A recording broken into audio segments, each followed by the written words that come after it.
આપણે આજે વાક્યના પ્રકારો રમતા રમતા શીખીશું.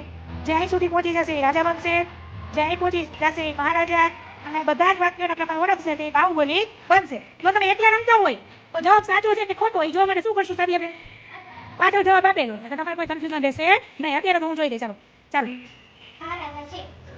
પ્રકાર વિધાન વાક્ય, વિધિ વાક્ય. ઓકે, વેરી ગુડ, સરસ. શું કામ આમાં નિર્દેશ શેનો નિર્દેશ કર્યો છે? ગુણનો નિર્દેશ. વેરી ગુડ, સરસ. શું છે અંદર? વિધેયક વાક્યમાં સલાહ છે. વેરી ગુડ, સરસ. ઉદ્ગાર છે એટલે સરસ. ભાઈ રાજા બની ગયા છે સત્યવેન. વેરી ગુડ, આગળ વધો. વિચારજો.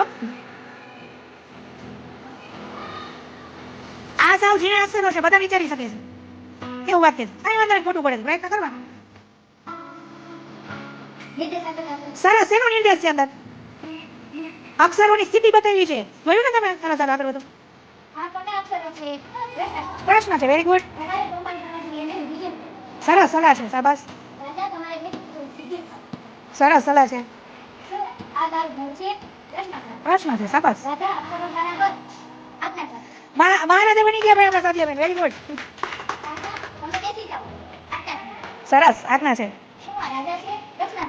Very good. હા, શેનો એમાં નિર્દેશ છે? વેરી ગુડ, પગની સ્થિતિ છે. Very good. વિચારજો આમાં. આ મારા અક્ષરો છે, બધા વિચારીએ. જો આ ભૂલ આપણે કરીએ છીએ. આ મારા અક્ષરો છે, આમાં શેનો નિર્દેશ છે? છે નિર્દેશ કઈ? માત્ર હકીકત છે. બાહુબલીથી માત્ર 4 સ્ટેપ આગળ સ્ટોપ થઈ ગયા. જોરદાર તારીખ. Very good.